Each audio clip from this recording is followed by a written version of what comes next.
காலத்தில் முன்பு கூடை தேடினேன், இன்று உனை தேடி தவிக்கின்றேன். ஏன் சொல்லடி?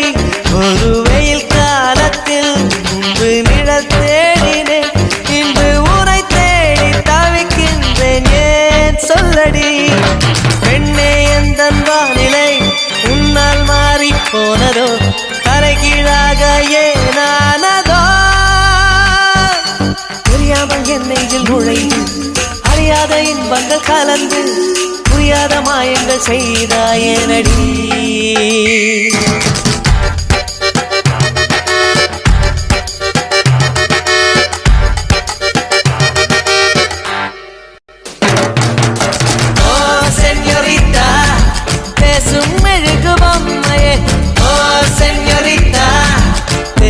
மெழுகு பொம்மையே மஞ்சள் நிற மலருமை நனைக்கத்தான் அடி கொஞ்சி கொஞ்சி பொழியுது குளிர்ந்த மழை.